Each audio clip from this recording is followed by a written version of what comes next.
everybody. My name is Story Long. I am the Youth and Family Minister at Oak Grove United Methodist Church in Oak Grove, Oregon. We are so glad you're here today for Sunday 3 of our mail-in/video Sunday school hybrid. Whether this is the first time you're joining us or the third or the second, or you're just popping in for a little bit, that's wonderful. We are so glad you're here.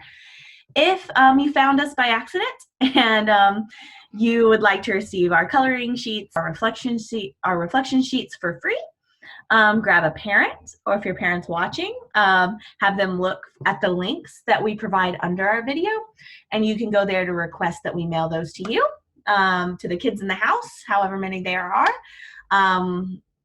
directly to you, along with any supplies that might be necessary. So just let us know if that's something you would need. Today, we are on our second session of the Beatitudes. If you are just joining us, you can go back to the beginning to kind of get a refresher on what that is. But first, I want us to think about a question. If you have paper and pencil and you want to draw it, that's great. If you want to talk amongst yourselves or just write it down, you can hit pause now. But I want you to ask the question, what is the tallest thing you have ever climbed? Okay, hopefully you hit pause and you're able to either draw a picture of that or write it down or talk about it with your family or with your siblings or with whoever is with you. Today we're going to learn some of Jesus's most important teachings. Jesus had been spending a lot of time healing people at this point, meeting their physical hurts and their pain. So if they had a hurt arm or they couldn't hear, stuff like that. But he also saw their broken hearts and unsteady hope. The fact that people were going through a lot during this time, Jesus could see that. And after healing so many people, Jesus decided to care for them in another way. So he led the people who had been following him up a mountain. Mountains have a special meaning in Jesus's time. People believed mountains were holy places to connect with God. Maybe because they reached up into the sky so high up in the air. So they thought that meant it was closer to where God was. There are a lot of stories in the Bible about people having meaningful connections with God on a mountain. Do you know any of those? You can pause it now if you do, and you can talk about and see if you can remember any of those. If you can't, that's okay. We'll go over some when you come back. All right, some of those examples we see in the Bible is Moses. Do you know where he received the 10 Commandments? On a mountain. Elijah witnesses God's presence through silence on a mountain. And Jesus shows his friends, his best friends later on in the Bible, he shows them his true face. He shows them who he truly is. It's called the Transfiguration, but it's basically where the disciples really see Jesus for the first time for who he is. And that happens on a mountain. You probably could have guessed that. Jesus knew mountains reminded people of God's presence with them. So he chose a mountain as a good place to give a very important sermon. Do you guys know what a sermon is? If you've ever been to church, you might have heard it. For our Oak Grove friends, that's when Pastor Heather gets up there and she shares something from God's Bible, from the Word of God, and talks to us about how that's important to us and why it's important and what it means for us. That is a sermon. So a sermon is a talk meant to teach and help people grow in their relationship with God. Lots of times it helps us grow in our relationship with each other, with ourselves. It helps us to love better, to live better. So this is what Jesus is doing. People were so committed to Jesus that they climbed the mountain to listen. You remember last week whenever we talked about marching up that mountain and how we had to be prepared to go and sit and listen to Jesus for a long time. So we had to pack food and water, but then you had to climb an actual mountain. What are some different ways that people climb a mountain? You can hit pause now and talk about that, or you can just shout it out at me right now. Some different ways that people climb a mountain. They hike up a mountain with their feet, right? Sometimes people use rope. If it's a really steep one that they might need to get up, they'll use rope to help them climb. Some people might use a hiking wheelchair to get up a mountain. And some people might just climb with their hands. I'd be scared to do that, but I know some people who just climb with their hands and their feet to get up the side of a mountain. So there's a lot of different ways. What way would you want to climb up a mountain? What way do you think you'd be best at? I think I would definitely want a rope. Actually, I would want to hike. I don't want it to be so tall that I have to climb. I want to hike. I want to walk up the mountain, up the side of the mountain. So I need it to not be so steep. Because if I were to climb up a mountain, I don't think I could hold on with my hands. Okay, but imagine you get up there, you've made it, and you're ready to find a seat because there are a lot of people here. There are a lot of people who have come to hear Jesus give this sermon. And this Sermon on the Mountain, one of Jesus's first sermons, Jesus lists 9 ways people are blessed. To be blessed meant to be happy or satisfied. And people often thought being happy or content was the result of the situation or how their life was going for them.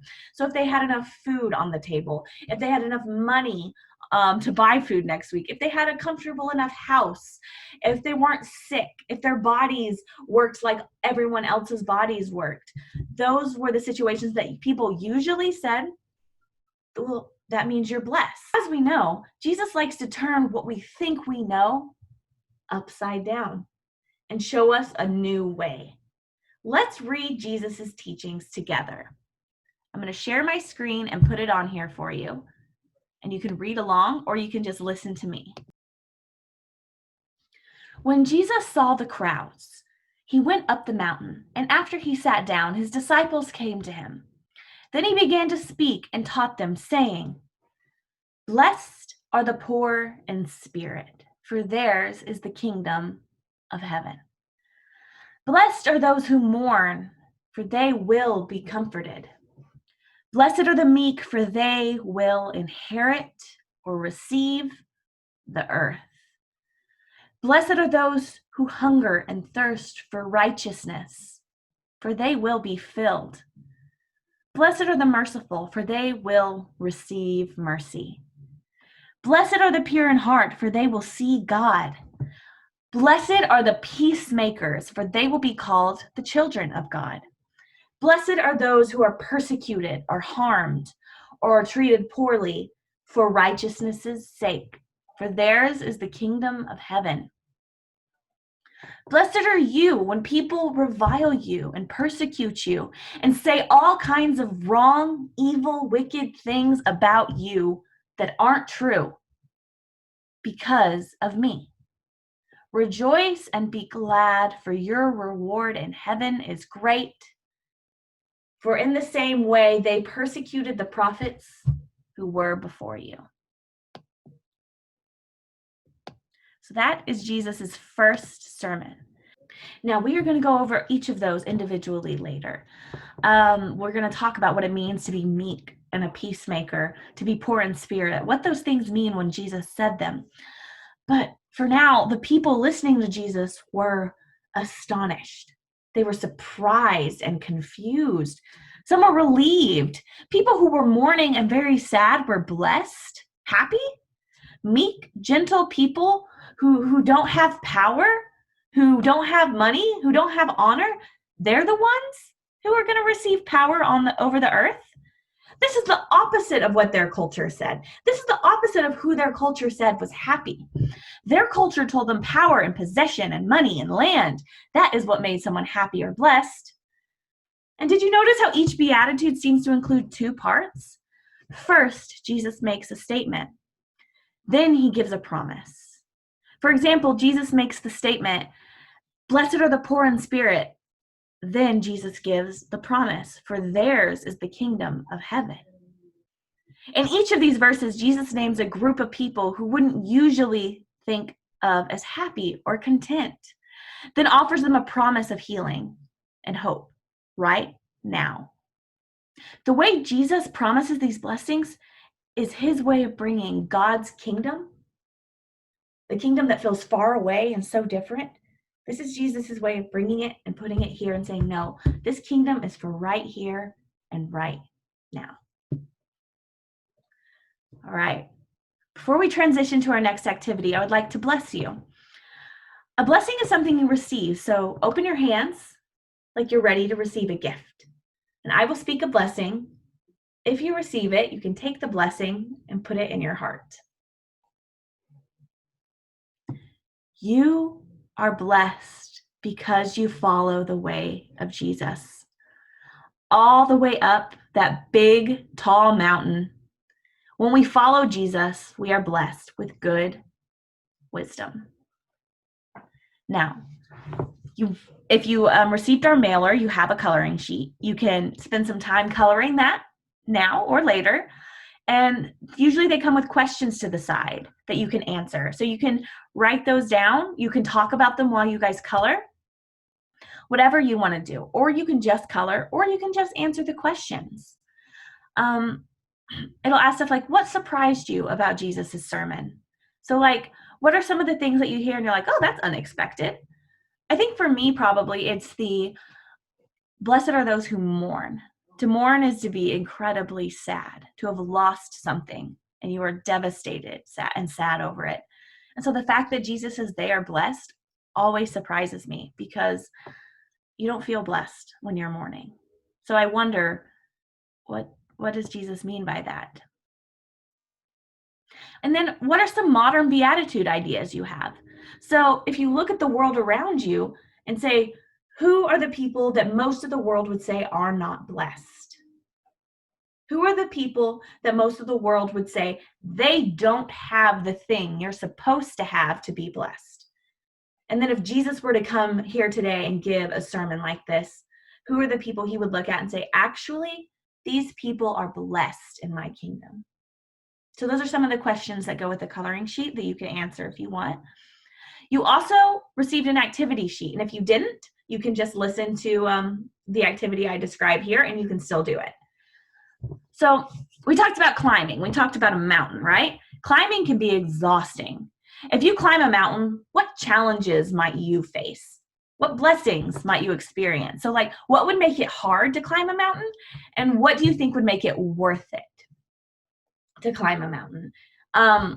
Here are some climbing challenges. What unexpected blessings might you expect from these challenges?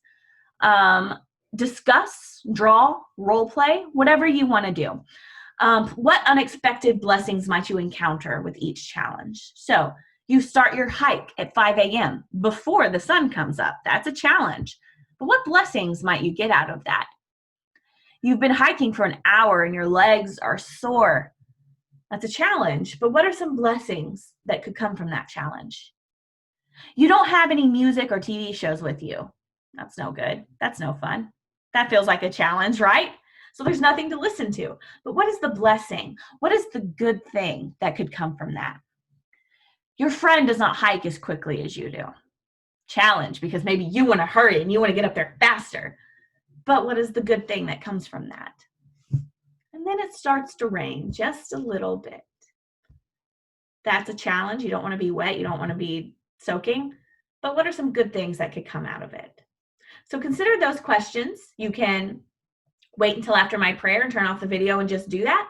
You can do that and pause it and then come back for the prayer. You can list those, draw those, play them out with your friends, or just talk about it with your family, your friends, or your siblings, whoever's with you. So you can hit pause now if you want to do that, and then you come back and we will pray together and say goodbye. Okay. So when we pray, we're talking to God, and we want you to be in a place where you feel comfortable doing that. So you can close your eyes if you want. You can sit back comfortably if you want. You can fold your hands if you want. You can look up to that mountain if you want. Whatever makes you comfortable. So thank you for being here, and thank you for joining me for this time of prayer. God of hope, thank you for encouraging our hearts and strengthening our spirits with your promises. Please help us live your way as merciful and pure in heart peacemakers who bring your kingdom to earth here and now. Show us who needs your hope today and lead us to share it. Amen. All right. I hope everyone has a good Sunday, Monday, Tuesday, whatever day it is, and that it is filled with blessings and challenges. And hopefully you're able to see some of the blessings that come from those challenges today. Have a good Sunday. Bye.